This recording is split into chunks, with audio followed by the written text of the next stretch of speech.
Hello everyone, welcome to a brand new Process Mining Café. Today I'm here with Rudi and we have a guest, Alex Cheremukhin. Hi Alex, hi Rudi. Hi everyone. Hello.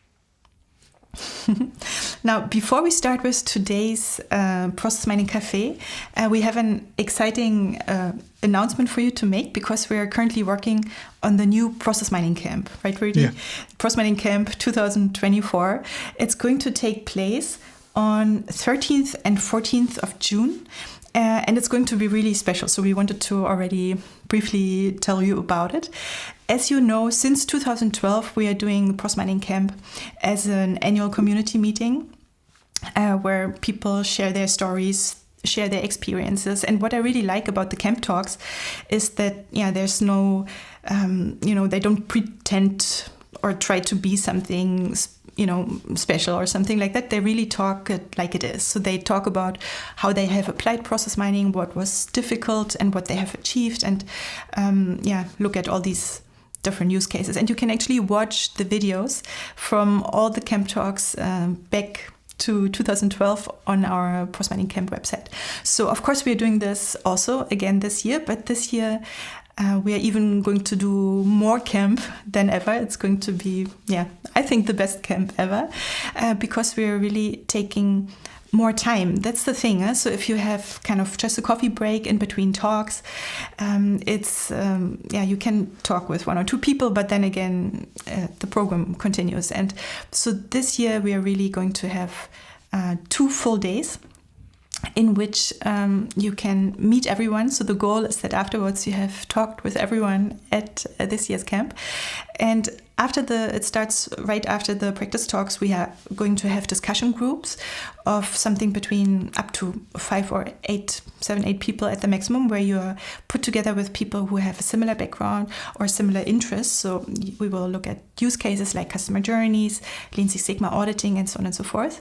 And in these discussion groups, you can really connect and discuss what the problems are, the challenges are, and afterwards we share what we discussed in these smaller groups with the whole community, and we continue the discussion throughout the whole evening, right? So there's there's an evening program that goes until late at night, and then on the second day we're really going deep.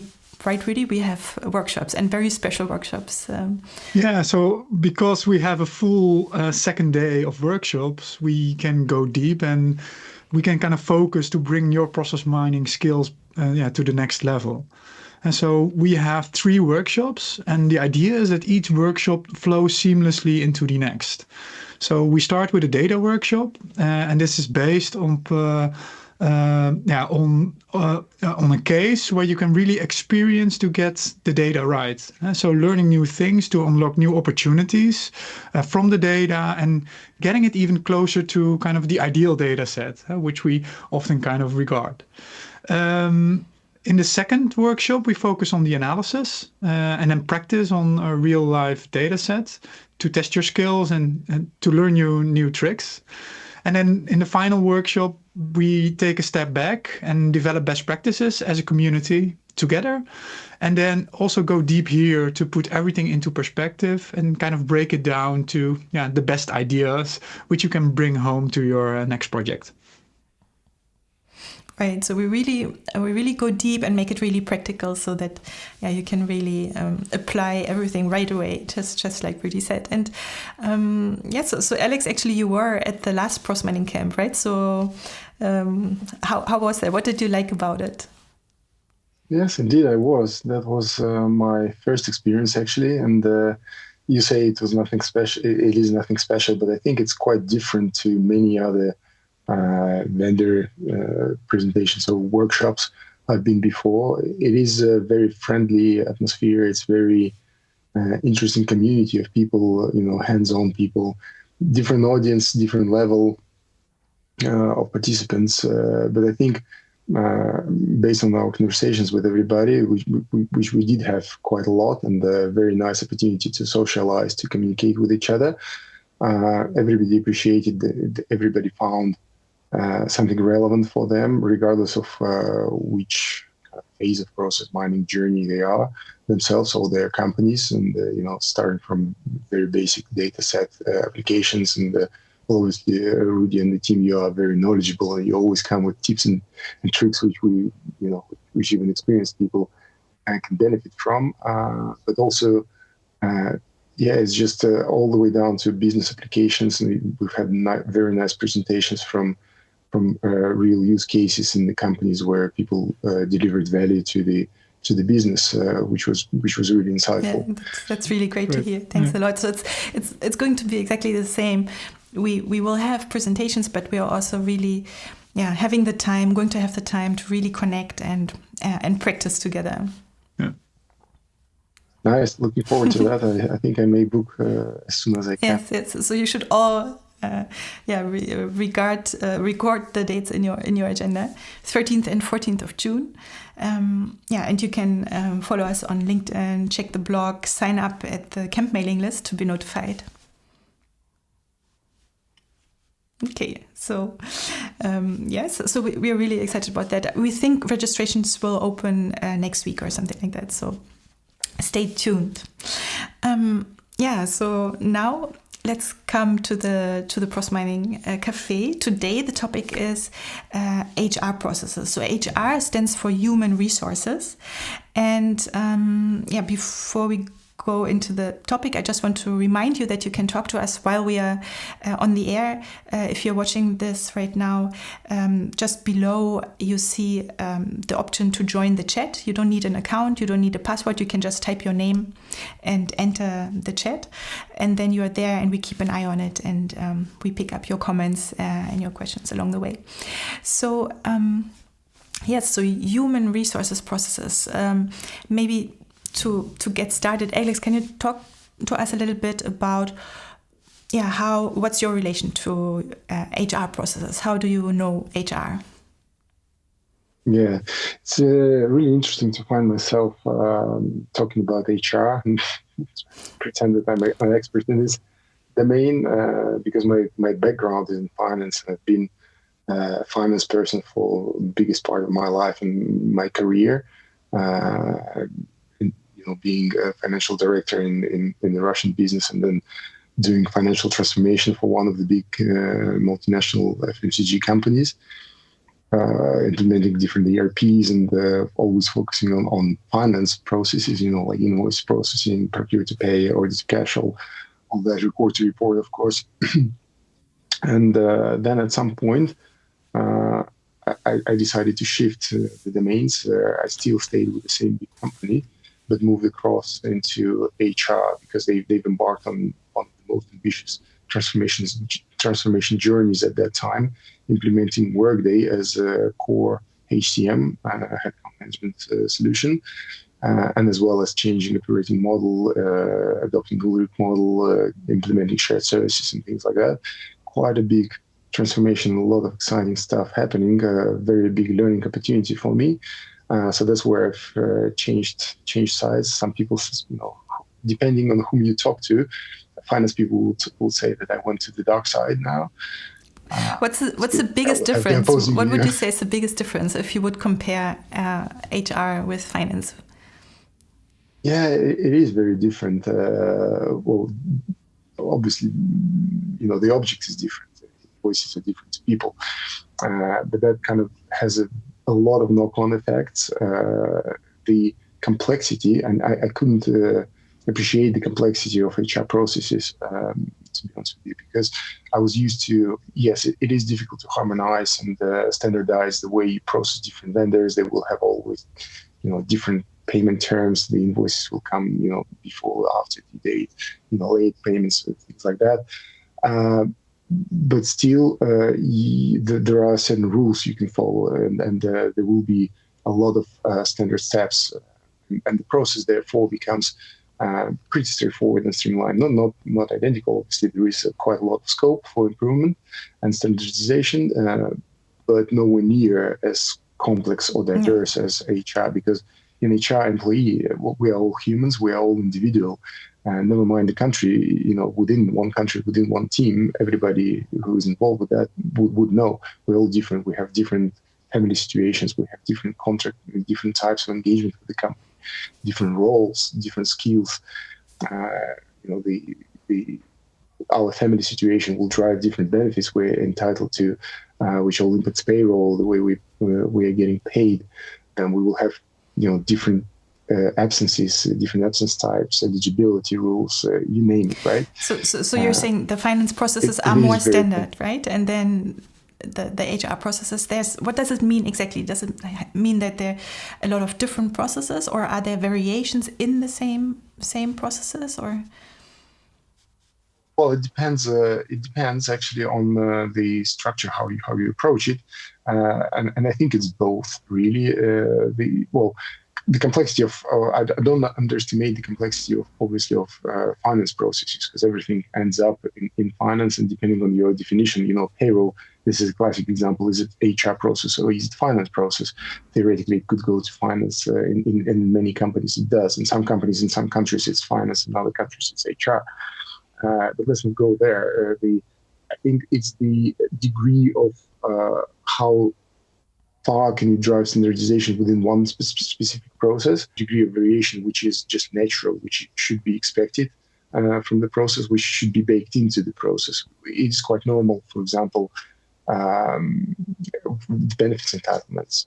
That's a given, right? So depending on the dependents a person would have, they may have separate allowances or different type of compensation. Then the grade comes in, and then the different longevity with the company comes in, and the combination and the intersection of it all gives you a very unique object of the process.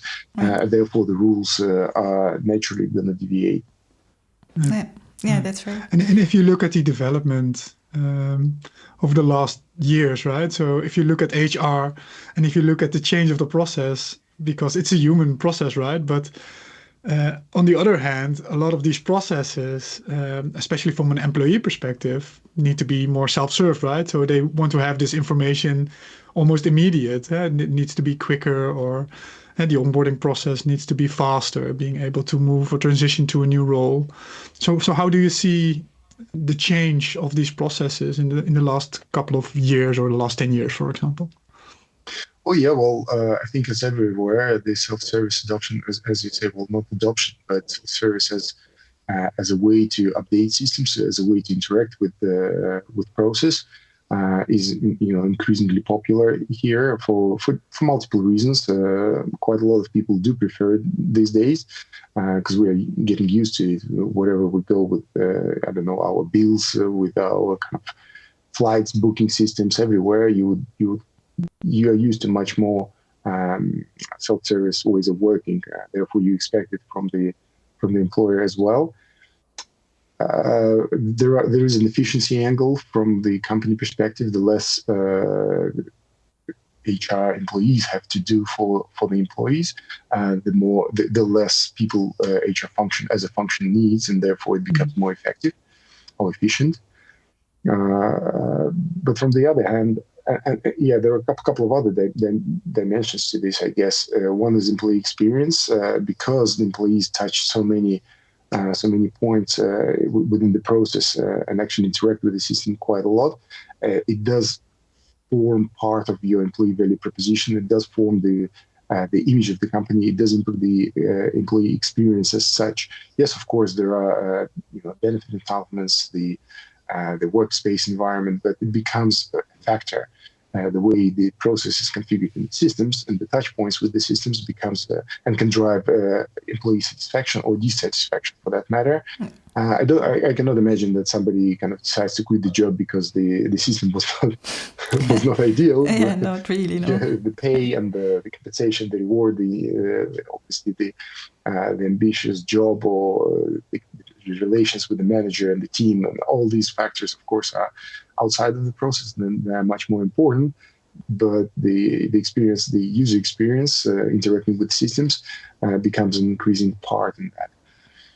Yeah. Another angle. Yeah, go on. Yeah, another angle. Sorry, please. Yes. Another one which has a practical application to the way you improve processes is that because of self-service, of degree of self-service, and because employees become such an integral part of pretty much every process, they even if the degree of employee self-service is not huge, they still have to kind of interact with the process because process is about them, right? So they need to confirm that even if somebody does it for them, they need to confirm that the information input is right and things like that, right? That means that you rely on discipline of people who are not necessarily, who don't necessarily see it as an objective.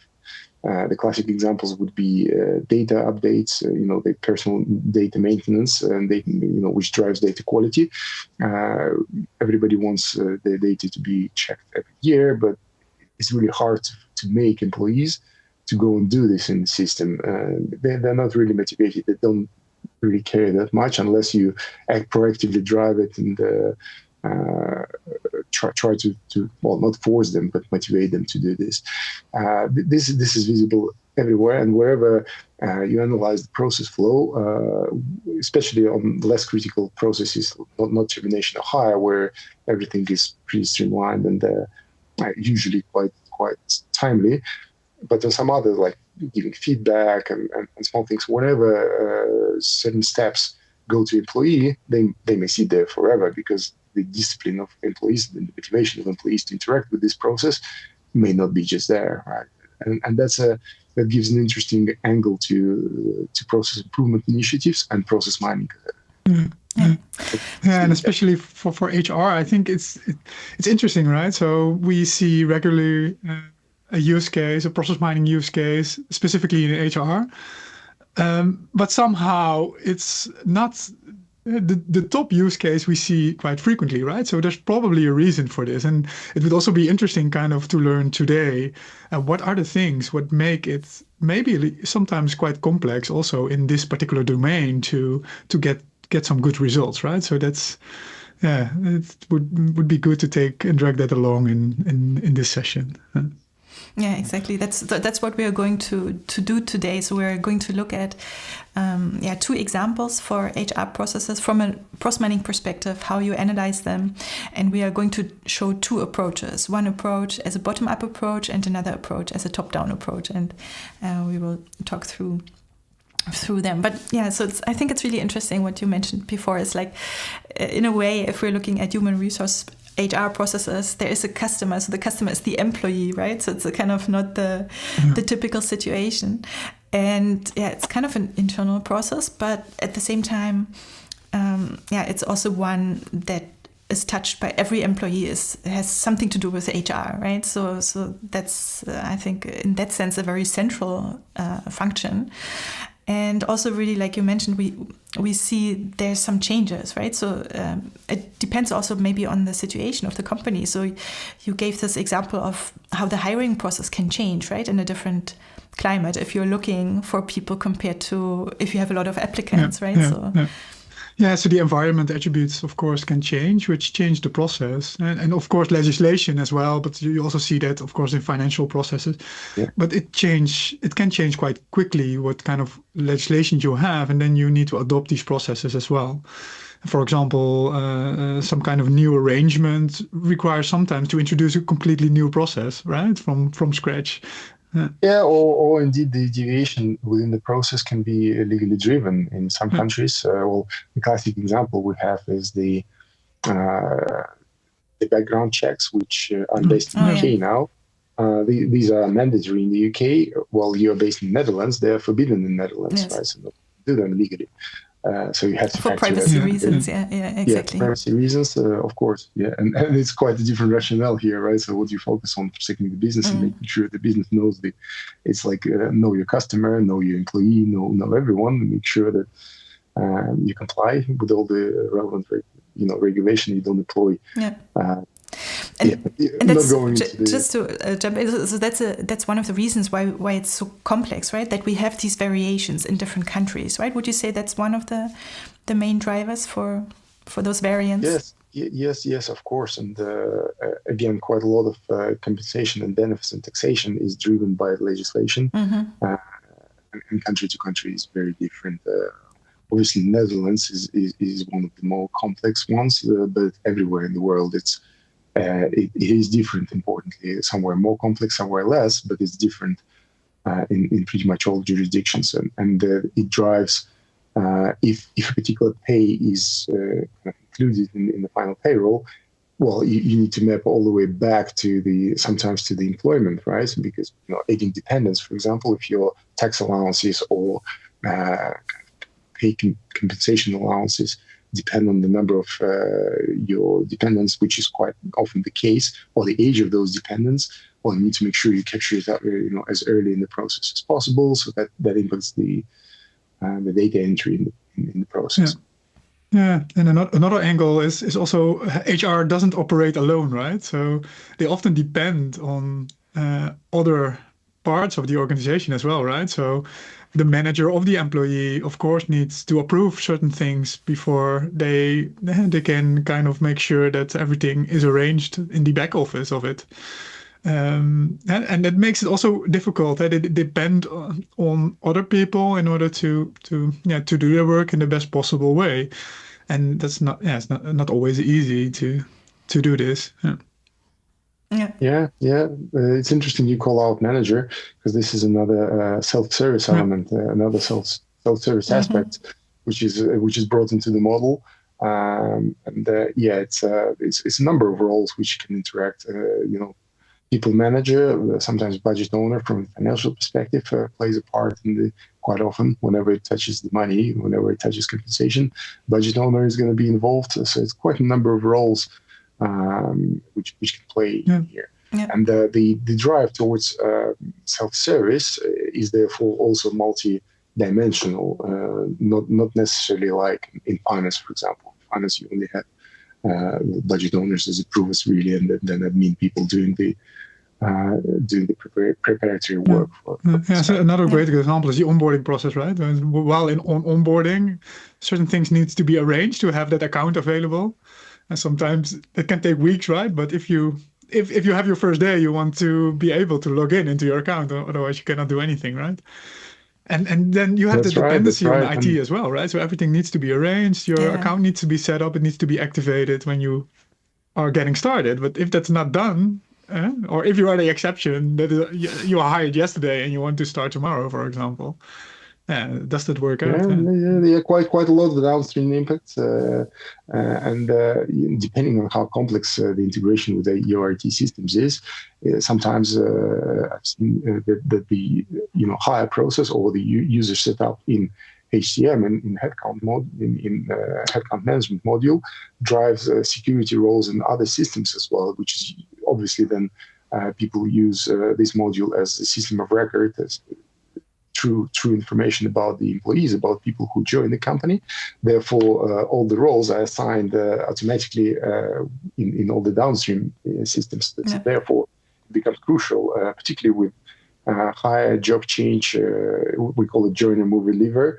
So whenever people move within the organization and change roles, therefore their security setup may change, either usually higher when they're getting promoted and they get more access, but sometimes other way around. And termination being the other ultimate example, where upon termination, you want to make sure that all the system access is revoked and all the procedures are kicked off in time, right? Yep. Yeah, maybe while we're talking about the different types of HR processes, we can take a little step back and take a bird's eye view, because you told us, Alex, that one of the frameworks that you like to use in your work in general, not just for HR, but we can use it to look at HR in the context, is the APQC framework, right? So we brought that here. It's something that it's freely available on the internet. And it's a framework that classifies processes. So here you can see the start page, but it's basically, on the top level, there are 13 different types of processes, right? As you can see here. And you can see HR, human resources, that's basically the 7th. And then, so there are these... That's the high-level view, but they're worked out in more detail. So, for example, if we look to the HR processes, then we see underneath they're worked out up to 4 levels deep, right? So processes that fall under HR. So what do you like about the APQC framework, Alex? Thanks for introducing it. And indeed, this is one of my favorite tools or frameworks, which is one of the main advantages. It's freely available and being promoted as a tool to be used by everyone. There are paid services which come on top of this, but out of the box, you can still get quite a lot of value and benefit by adopting this. In a nutshell, obviously, this is a taxonomy, right, which goes down to level. It has 5 levels, all the way to level 4 and level 5 activity level. I think it goes category, process group, process, action, and step, something like that, or task. Memory, but the key advantage, of course, is it looks at the organization as a whole, so it's cross-functional, and many of you who have worked with the organization as a whole would know that functional split is always just one way of looking at the organization. It's quite important to go back to end-to-end process view. So where does it start and where does the specific process ends? What was the final outcome of this process? Mm-hmm. And this allows to just adopt a collapsible. You can go zoom in and zoom out from level 0 to level 4 or level 1 to level 5, make sure that you don't lose anything, right? So in particular examples, which I think we will show later on today, particularly with the SAP example, Rudi, right? A system captures some of the processes, but by far not all. Yeah. Therefore, it is important to recognize that other elements are still there. And when you engage with the business, you may ask, well, where are all those remaining parts of this process? Are they being picked up? Are they captured in another system? Or are they all manual? Or how do we approach them?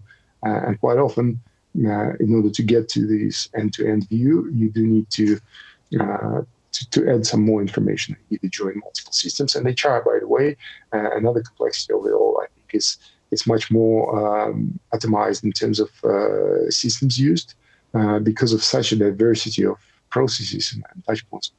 Yeah. And of course, user experience, there are many more kind of niche tools which are being adopted by the same company. Yeah. HCM as a core usually is one big system, and usually they everybody would try to link benefits to it, but then you start talking about, say, performance management, learning and development, and quite often they would be all in different systems. These joint pulse. Yeah. Finance, for that matter, would try to consolidate as much as possible in one system. Yeah, but that's the nice thing also about a framework like APQC, right? That it tries to standardize how people can talk about these types of processes in a system-independent way. So you can use it as a communication tool. Yeah. I think that's the nice thing about it. Exactly, and gives a big picture as well. Yeah. So it's sort of a reference framework, right? Okay. Yes. Yeah, exactly. and is it dependent on a particular industry? So sometimes you see that these reference frameworks are only used. Oh, there's one for supply chain, for example, right? SCORE. They would have as well freely available industry-specific for several industries. I tend to work with cross-industry. They have a cross-industry, the most generic one. Because that's one of the biggest advantages with APQC. It suggests metrics with many of the processes.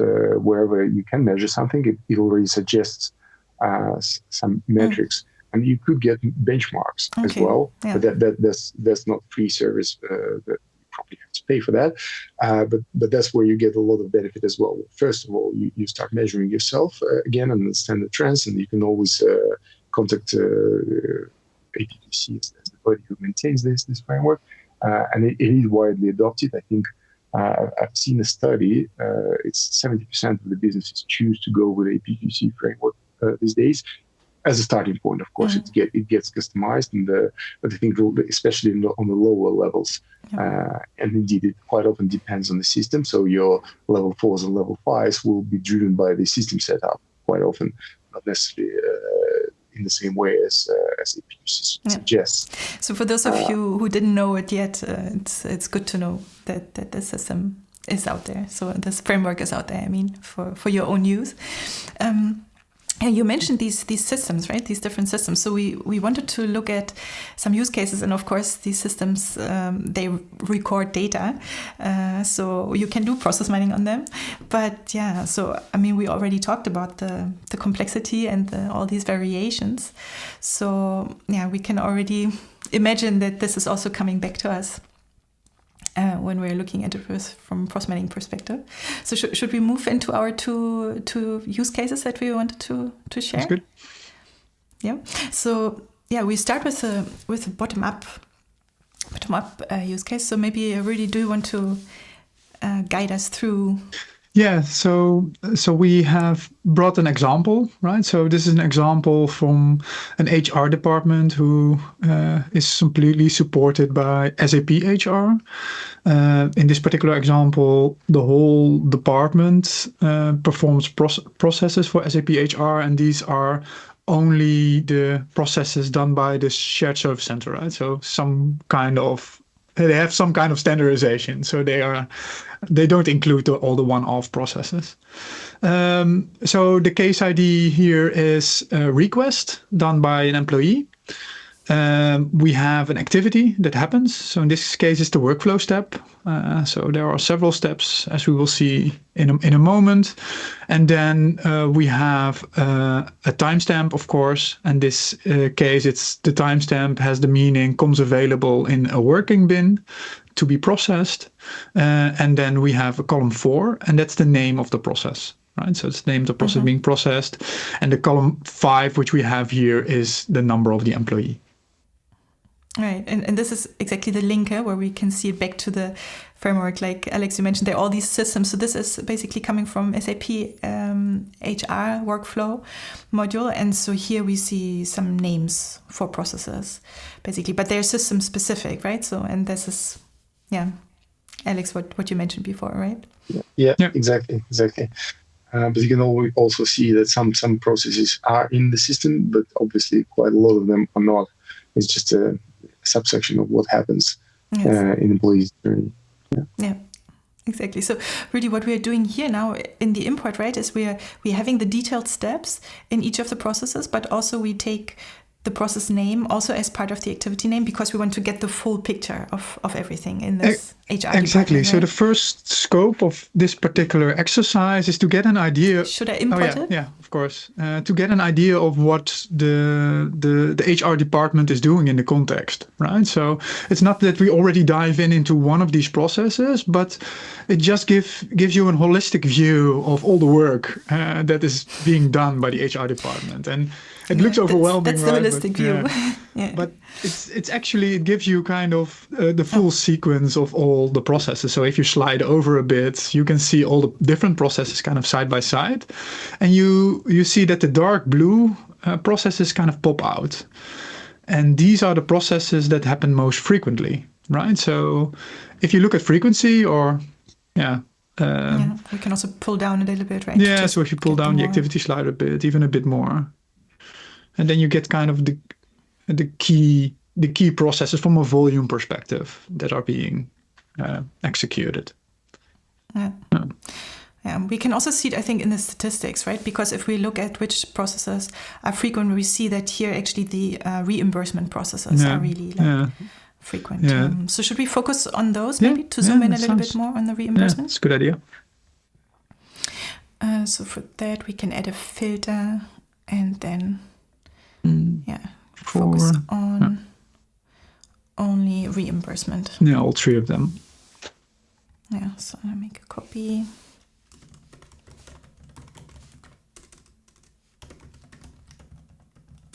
And so now if you look at the map, and if we zoom out and if you pull up the activity slider, then from the context of HR, we are now focusing only on these 3 processes, right? Reimbursement, other expenses, reimbursement, car travel, and another reimbursement. And you can see that the left process has less volume, and the middle and the right process has most volume, right? Because of the coloring, the dark blue gives away that there is most volume, right? So if you want to change something and look for the biggest opportunity, of the work, then we want to look at volume, right? So that could be a principle. Let's assume that that's the principle. There are other ways, but we will see that in the second pass. So if we zoom in into these two processes, then we can see which one they are. Oh, yeah, so it's two reimbursement, right? So other reimbursements, other expenses, it's on the right, and car travel expenses. Yeah. So if we want to make a selection, one other view to take is if we consider time being spent, right? Because in this particular scenario, to give some more context, the ambition was to implement some of these processes as STP processes, straight through processes, so that they don't take a lot of time for these individual resources. Completely from the idea of self-service, right? So if people can self-serve, then you have to spend less time. But and we talked about self-service already, so that's kind of a typical scenario, right? That people are rolling out. So if we select these three processes and now kind of focused on these two, then we can take a performance view and then take a look at these processes and to find out where time is being spent. Yeah, so we changed the performance view and we can see, overall really clearly it's in this one place here. So that would mean we should look at the other expenses processes because there really we have the big.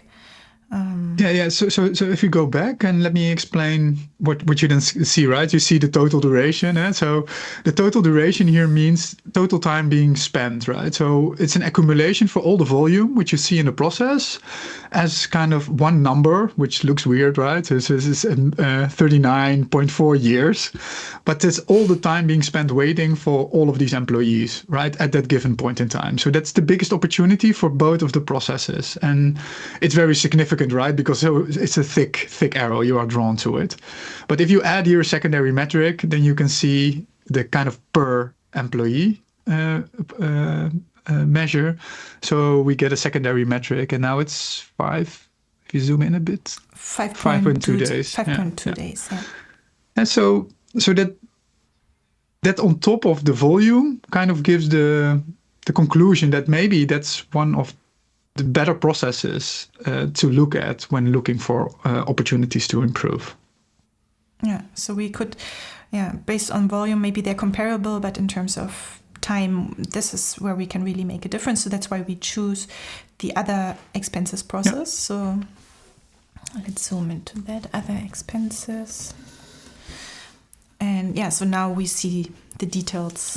Here, so right? From the full context of everything what HR is doing, we are selecting now based upon criteria, right? So, and the criteria are under debate, so that's how you select the process, but it's volume and time being spent.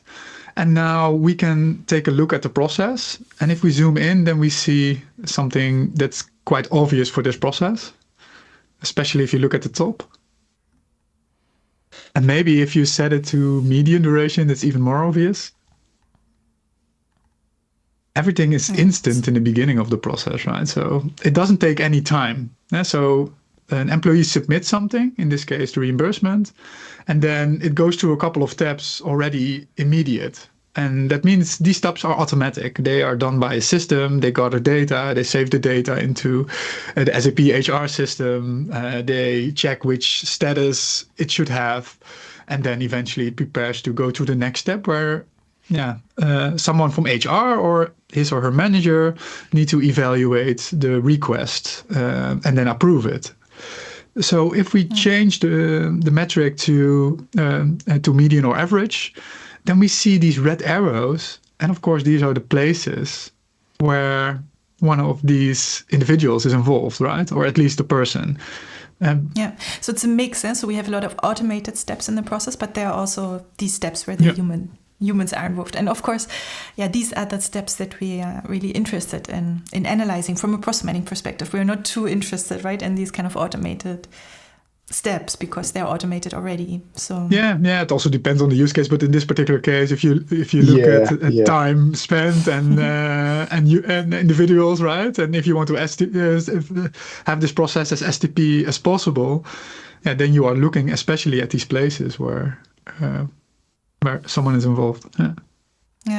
We also see the overall statistics. So if we go to the just to look at the case duration for this other expense process, we can see indeed that the total time is median 4.9 days or 5.6 on average. But yeah, so as a next step, right, really we want to analyze it, and that's usually what we see when we do this bottom-up approach, which is what we're showing now. We start really with the raw data from the SAP HR system, and we, in a bottom-up way, analyze it with process mining, choose the process, which we have done. But now, also for this process, we have to go one level higher to really be able to analyze it on the level that you think about it from a business perspective, which, involving the human steps, which you want to maybe organize in a different way. Yeah.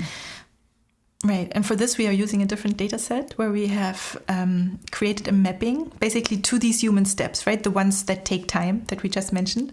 So we have created this additional column here, activity, which you can see has also a lot of empty places in those steps that are basically automated steps, right? So these are the ones that we didn't map, right? Yeah. So you can kind of see it as as the business process, right? So if you look at the business process, then every step where there is which is done at the same time by the same resource is considered to be a step, right? So all of the things that happen at the same time or are done automatically by a system are not considered to be a business business process step, and that's kind of what we are doing here, right? To create this mapping. Right. Yeah.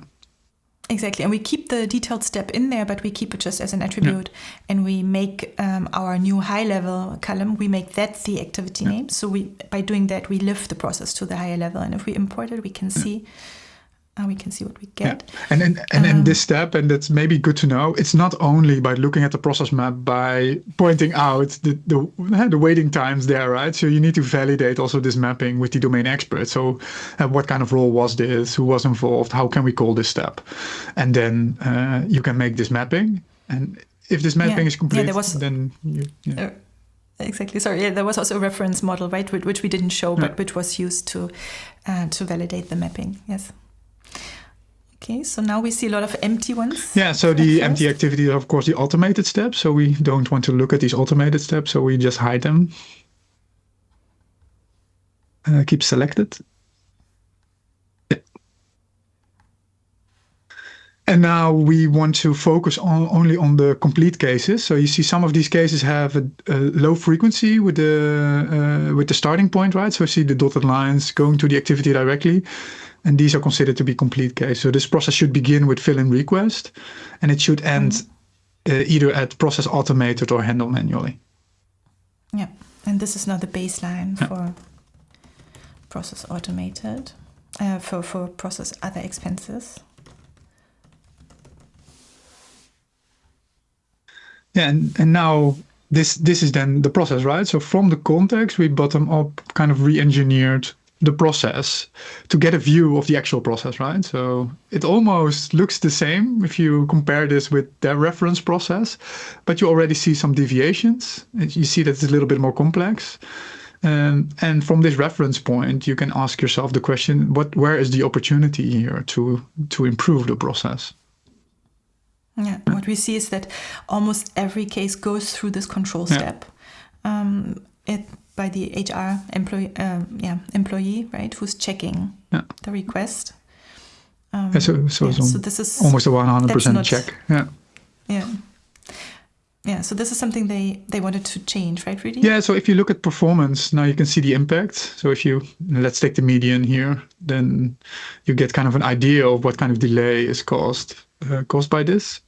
And so especially if we look at the outgoing arrow from control request to process automated, and then you see the top opportunity there in the years, but underneath you see the median duration, or the average duration in this case, which is 5.1 days. And so the timestamp here means it comes available in the working bin, so it takes time for the HR employee to pick it up from the working bin to start working on it. Then they complete the activity and then push it to the next status. And that's kind of what you see here in the outgoing arrow. So it takes 5.1 days from pick up to processing to the next activity, right? So if I do a reimbursement for the payment slip, it could be that will be processed in the next payment slip and not the current one. And that's what you want to prevent in this particular example. Yeah, exactly. Yes, and so the nice thing about this example is that they change the process, and we actually have the before and after. So that's what we can show also as the last step, right? So let's look at the change. So that's the third one here. So again, we import the process with on this high level, on this kind of business level that we want to look at it. And then once we have imported the data, we have to do the same two cleanup steps again, removing and having the right start activities. And for this, we're using the recipes, right? With the recipes, you can actually kind of reapply filters from your project, or in this case, we just reapply the same baseline. And let's see what we get then. Yeah. So we pull up 200%, and now we can use the animation. Yeah, right? Animation it's quite nice. So it's a kind of a special scenario here. So they agreed to complete all the cases, redesign the process. So they redesigned the process and then agreed upon to start fresh on Monday. So there are not a whole lot of scenarios where that happened, but in this case it happened, right? So really it's empty, right? So they have really completed all the work, and now Monday the new work starts. So you can, if you go back before the change and after the change, you really see the change of the bottleneck. Yeah, so where it was before. If you know theory of constraints, when you take away one bottleneck, it appears somewhere else, and you physically can see it here. Yeah.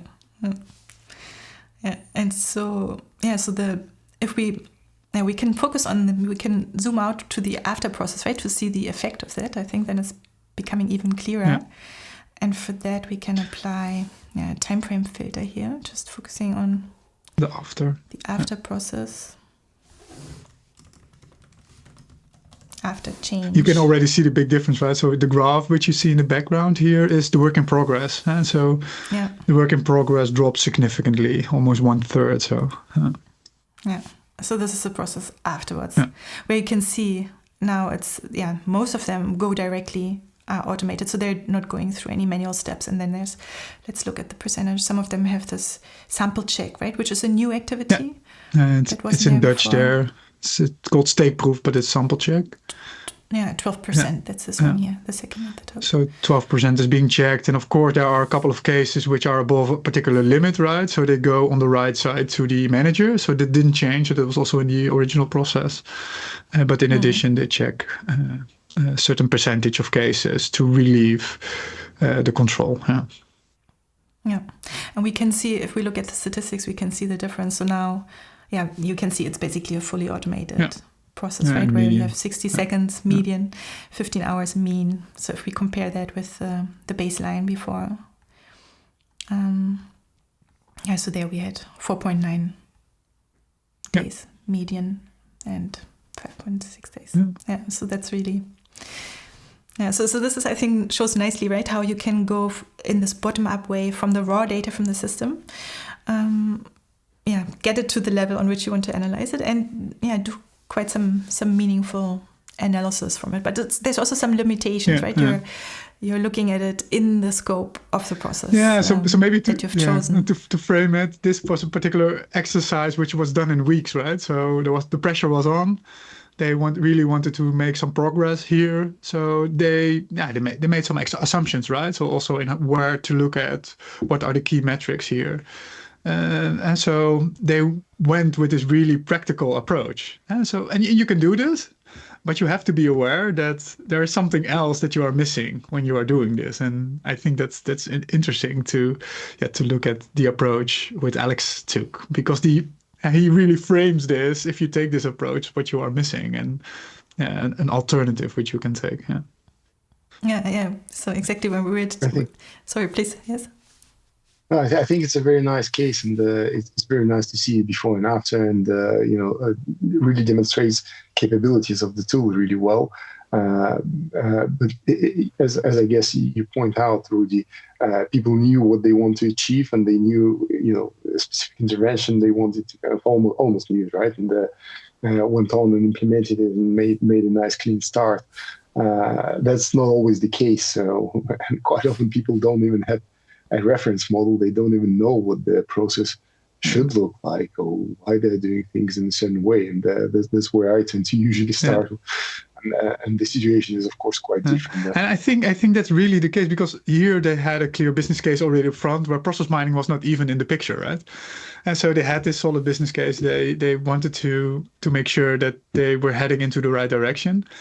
But I think one of the challenges within HR is that this question is not always clear from the start, right? So you have to create this question or have to create this clarity up front to create value with process mining. And this is often missing, right? So then, you want to use process mining, but you don't know where to use it for in the HR department. And that's often missing. So I'm interesting to see. Yeah, and another observation is, of course, this particular case is aimed at improving efficiency, which is obviously just one of the use cases. Of course. Kind of, the process improvement framework, which I'm operating towards, has kind of 4 different dimensions. Efficiency is one, but then compliance is another big one, and a strong one in HR, obviously, because of necessity to adhere to legislation. That's where the automatic steps, which you almost kind of excluded because they're not relevant for efficiency improvement, they may become very important as well, just to make sure that they cover all the steps, all the processes, that they do work and they do work seamlessly. But the system usually is configured to, make sure it sends an update to, say, IT, for example, which could be an automated step.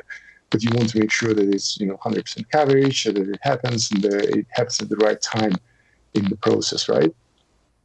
Another dimension, so that's the efficiency, the compliance, the business outcomes, obviously is a big one, of course, which is time to hire, for example, time to fill the role is the usual one, payroll kind of timeliness and payroll and things like that. The fourth dimension, which we mentioned in the beginning, of course, is the user experience and the touch points and the optimization of that. Employee journey, if you wish, and quite a lot of companies do pay much more attention now to optimizing that and making it as nice as possible experience, which goes hand in hand actually with the operating model. We've touched upon self-service, but then they all kind of interdependent. All these dimensions are interdependent, and of course the operating model and the degree of self-service, as we said, will have employee journey and employee experience aspect to it, but it will also have efficiency experience and cost to deliver, of course, because the more you can push towards self-service, the less resources you need. And then whichever resource is delivering or doing the task is also important. If it's an admin HR employee, if you wish, or functional employee who is doing the task, usually they are much lower paid. Sometimes they are outsourced. Sometimes consolidated in shared services and duplication, things like that. Whilst some activities you dedicate to HR BPs or kind of business partners, center of excellences and things like that, in line with the operating model. And conformance to that is another interesting aspect to be looked at. Yeah, I think that's a really good point. It's like, that's, I think, one important ingredient by taking this other perspective, right? What we have shown is the bottom-up perspective, but now we're switching into this top-down mode where you're really starting from the top and first of all thinking about the goals, like what are the main goals? What do you want to achieve? And like we have said before, there can be all kinds of scenarios. For example, we had the example of the hiring process in different situations where if you have a lot of applicants or if you have a real scarcity and want to bring people in, there might be very different goals, like what you want to achieve with this process. So that's kind of an important element of the top level view, right, Alex, that you just highlighted, conformance, performance, like what are the things that you really want to improve. And there it's really beneficial to look at the whole spectrum and maybe looking again at the processes that you have in HR, which are even the important processes. Really, we have selected just based on volume and performance, right? But what we also did, and maybe we can show that just as a last piece here, in the original data set which we imported, we have seen that there's a lot of different processes, and here we selected based on performance, right? But we see that there's 27 different processes in the data, and we also asked Alex to map it, right, Alex? So you did map that for us to APQC. So should we show that just to see where we ended up? And interestingly, the process you chose, the reimbursement, is actually considered by APQC terms as a finance process. It's true. Yeah. You're right. It's at the bottom. Reimbursement. All three are not even in 7. They're in 9. Yeah, that's interesting, right? So with process mining or the exercise, the bottom-up exercise, you really look at doing the right things, right? Of doing the things right, but now you want to evaluate if you are doing the right things, right? So the things which you are doing are these things that you should consider doing. Yeah, we mapped it here for the processes we found in this SAP HR system, but Alex, you also brought us for another system. So one common system people often use in HR is Workday. So you did the same thing, right? So you did a mapping of all the Workday processes to APQC. Yeah, that's what I usually do, engaging with the customer, because usually we look across the entire system, and Workday is broad. All the systems are broad now. I think the processes which you show, they're either quite aged, better word, from a legacy system, because SAP now these days is also kind of a cross-domain system, right? And it could have manufacturing processes. It could have, obviously, as it's an ERP logistics. It would have HR module as well. SuccessFactors is another one we deal with. And the same way, Workday goes across functions across domains, and it would have finance processes, HR processes, and things like that.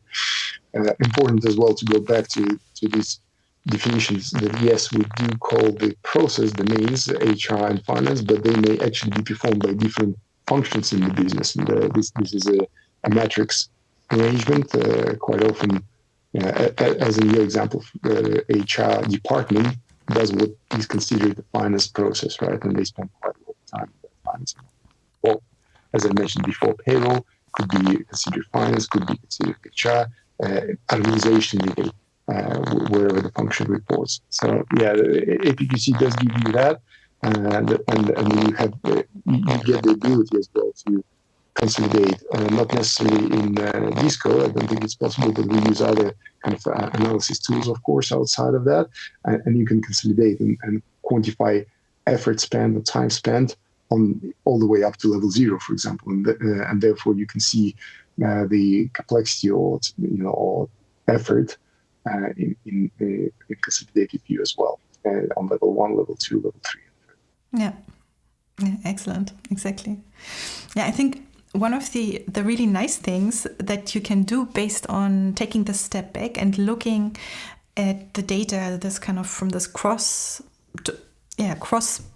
perspective, is that you can take a different view, right, on the process, on reality. And with process mining, this is something that we can do. We can take different views, different perspectives, data based on how we look at the data. It's like, we always say, like, it's like putting on your process glasses, and you can, put them on differently to look at different dimensions. And while before we were kind of in the context of one process, we were looking, at this one expense process.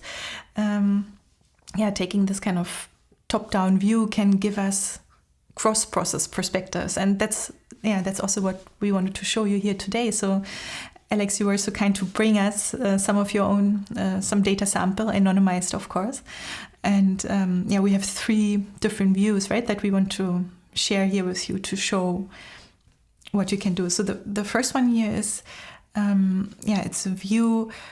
Let's clarify. So the selection is just for employees who started and completed their contract, so had a termination of contract at some point in time.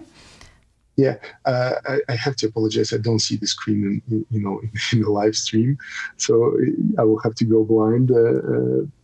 But if we're talking about employee journey, as we call it, so what we've tried to do is to analyze all the processes people experience throughout their life cycle as an employee in the company. Therefore, we have filtered employees who have joined and got fired or terminated. Basically, they may have been a voluntary exit within the observed period. Therefore, kind of understanding which processes they were experiencing and how they've interacted with the system throughout the entire life. Maybe just to make clear for everyone what we are looking at, let's look at one case. And if I think, Alex, maybe you can see again the preview here. So there's, for example, one case where we can see, these are the steps, right? But it's like we just mentioned, but just to make really clear what we are looking at, right? It's not like a single request like before with this expense handling process where you have a request which is finished, but this is really the lifetime of an employee. So it's anonymized. So case 1, case 2 is basically employee 1, employee 2, employee 3. And it starts with hire, when the employee was hired, but then there's all the other HR processes that are touched by this employee until the contract has been terminated, right? Would this be correct, Alex? Yeah, exactly. So we take employee ID as a case ID, and the process, the higher level process, as the activity, basically. We map it that way.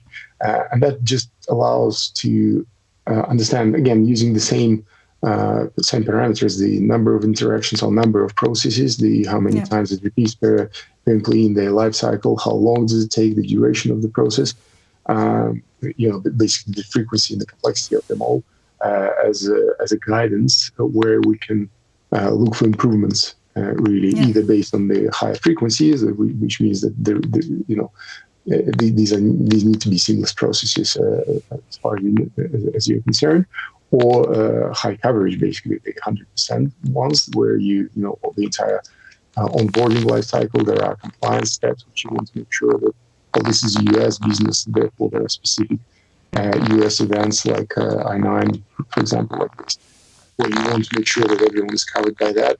But then you see some anomalies sometimes that not everybody requests time off, for example.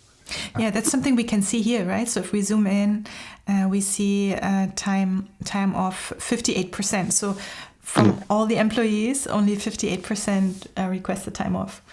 In their lifetime. Yeah, that was due to system adoption. But it does pose questions where you need to go in, again, depending on the lens you want to apply. Either you're looking for compliance or improvement opportunities or streamlining the journey.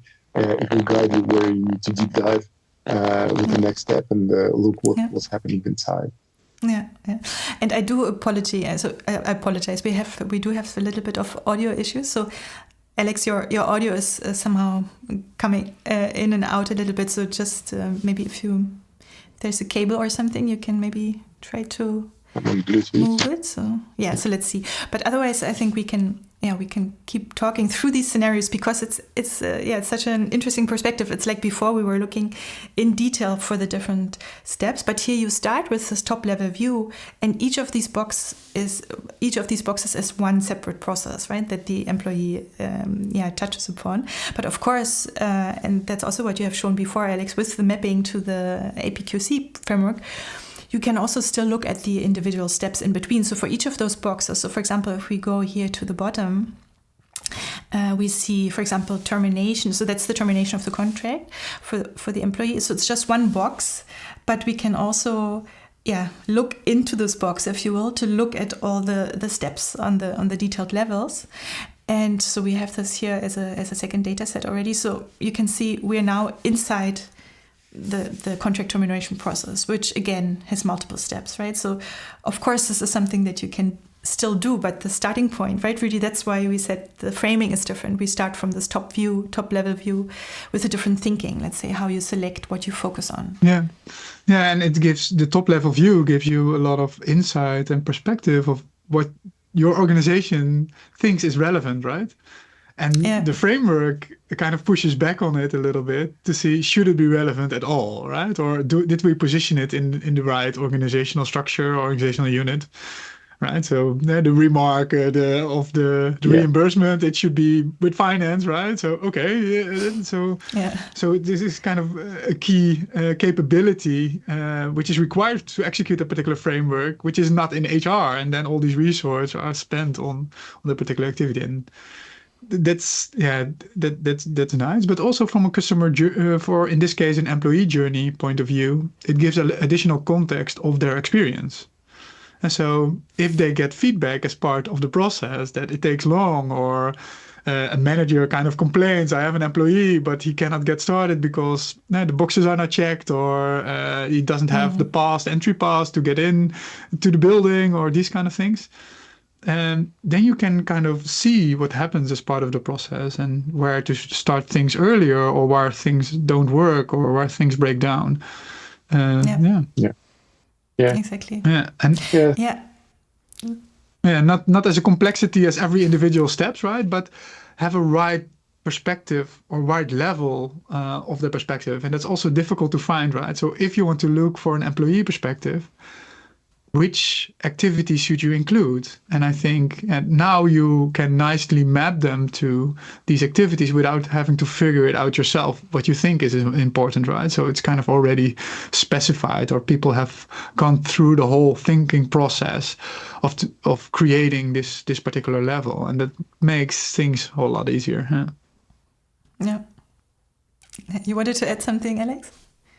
No, pretty much. Yes. So there's one more thing I want to make sure we show, because I really think that's another interesting dimension, again, more this time from inside the HR department, but how do you organize the processes, right? And I think it's something that you touched upon a little bit before, Alex, but I think here it becomes really clear. So if we, for example, look at one of those processes. So now we are still inside the contract termination process that we zoomed into this one box, which is now unfolded in detail. Now, if we look at some cases here, we see, of course, to perform the different steps in this contract termination process, there's different steps involved, right? And it's anonymized, so we don't see who it is, but we don't need to. We just know there's different people involved, and these people are not all in the same department. They're not all in the internal HR department, because often there's also the work is organized in shared service centers, especially in large companies. And you can also look at an organizational perspective, like how are requests being handled across these organizational units. And that's the third view that you brought us here, Alex, right? Where we can see... So that's the organization network analysis, yes. right? So there are other tools, but which you can apply for that. But pretty much the same data set, just changing the parameters. Again, changing the activity, basically, what we see. It does pose requirements on the data set as well, because you need to bring in the role of the resource, not only the resource, but the role of the resource or department, or however you can arrive to that dimension. But basically that allows you to analyze adherence to your target operating model, because it's all well and good to say that, we want the, I don't know, in terms of termination or hire, what we were saying, in terms of termination, for example, it's either manager or employee self-service employee who need to kick it off. If it's voluntary termination, then the employee kicks it off. If it's involuntary, then people manager should kick it off, and only then, in certain cases, it goes to HR business partners, but mostly it's done by HR admin, for example, which may not be the case. And you go and you're able to analyze that. Quite often it doesn't meet the expectation. So there are some nuances revealed. In this particular case, surprisingly, what can we see in this case? Maybe can you explain what we see in this case specifically, like in this picture? Yeah, this I think you're looking at the same. It's basically that the process always starts with the partner, and partner picks up quite a lot of activities when you look at it. So the partner is that like the business partner? Is that the shared service center that we talked about, or the partner is the business partner? If you're familiar with the say Ulrich's business model, where you have COEs, Admin is going to be the shared services center, the transactional unit, who actually are supposed to operate all the details, process documents, and all the transactional steps. Business partners are the ones which are closest to the business, which are supposed to be doing strategic work, should not be involved in the routines in the details. But not uncommon that they have to step in. They're the default go-to people for managers and for employees quite often, because admin people tend to be remote. They're in remote shared service centers or somewhere like that, and contacting. It's not always handy for employees. They may not feel comfortable, so they come and ask partners for help. And to do the steps instead of them effectively. And that's what happens quite a lot. They tend to perform employee self-service steps and manager self-service steps.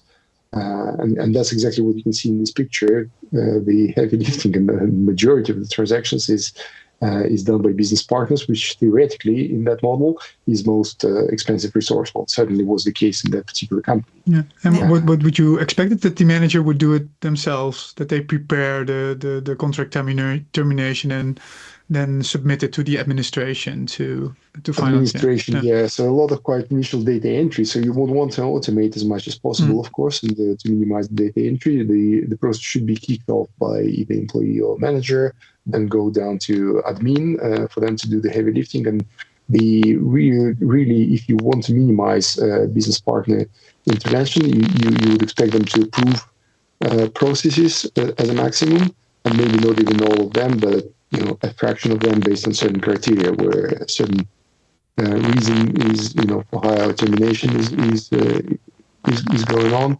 or whatever the business criteria, or a certain grade, or a certain type of employment or contract. Yeah. Okay, great.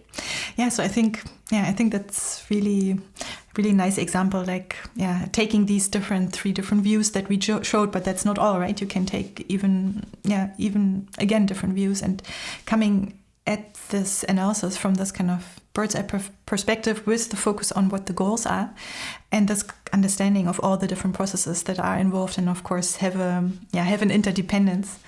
I think, especially with human resources processes, a very nice way to look at that.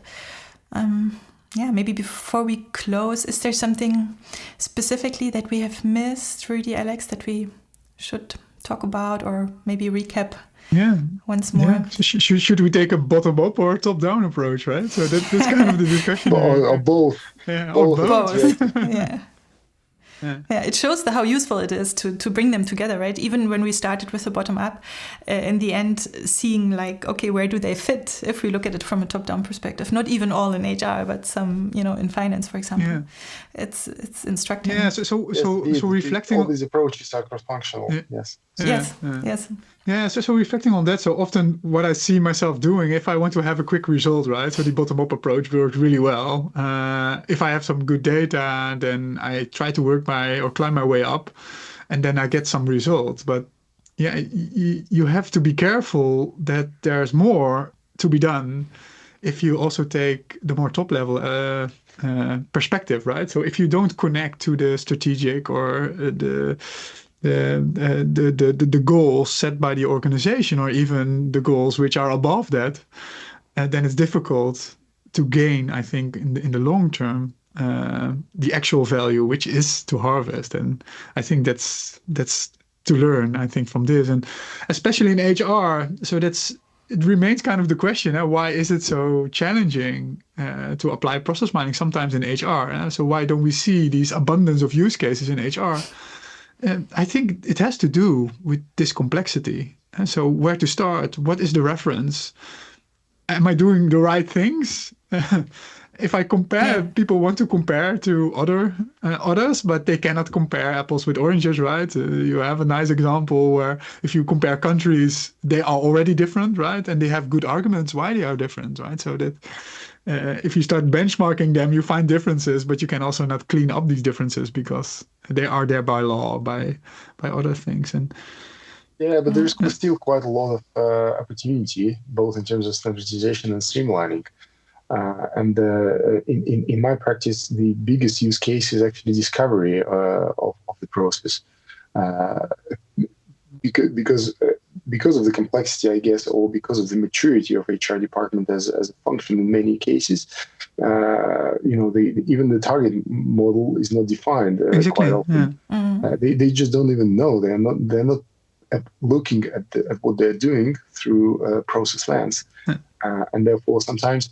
Well, quite often this question is raised when they try to implement a new system. Then there is a really strong case to go back in the legacy system and flesh out the process which was adopted back then, which is used right now, and it's not documented, right? So usually you have to go through all these lengthy and expensive and complex interviews and talk to the stakeholders who may not be really engaged because they see it as a threat for their jobs or whatever.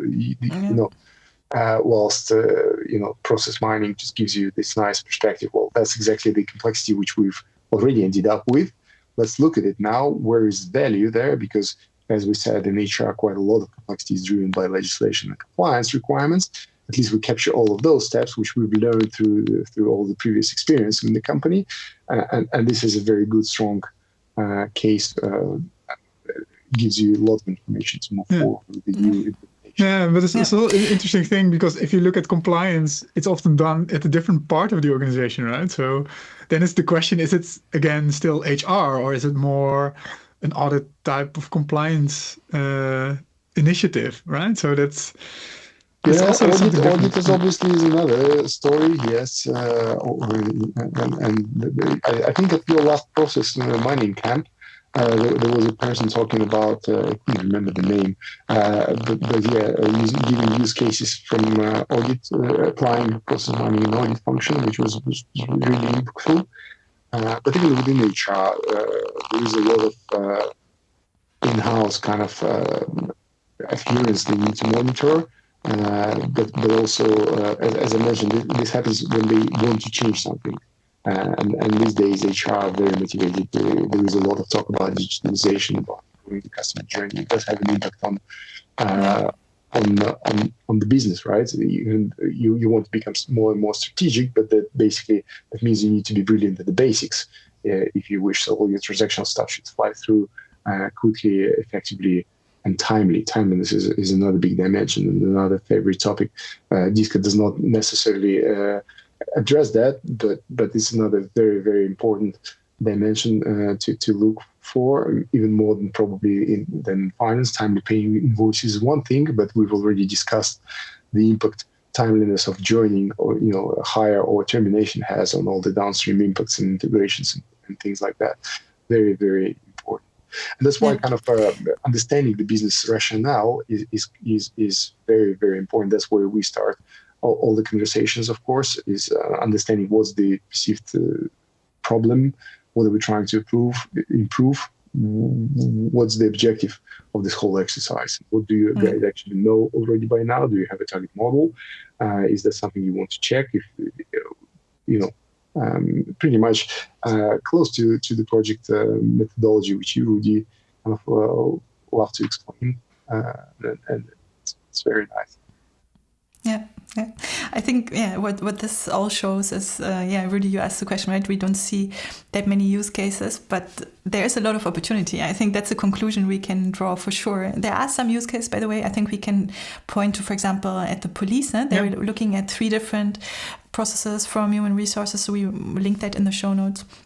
But in general, we have discussed here in this session today, there's a lot of interest at this point in time, but also a lot of opportunity in HR. And maybe some of you watching right now are inspired, and we can just encourage you to try it out. The data is really usually quite good and quite suitable for process mining. And if you have any questions or want to talk with us or with Rudi, myself, or Alex about it, just contact us, and we can talk more. So I think we are at the end of this Process Mining Café. Thanks a lot for joining us, Alex. It was really great to have you here. Thank you for having me. Yeah. Right, and so we will be back with another Post-Mining Café in a month. But most of all, again, as a reminder, Post-Mining Camp on 13th and 14th of June. So put it in your agenda, and you should see next week or the week thereafter. Everything should become available and you can get your ticket. See you, everyone. Bye.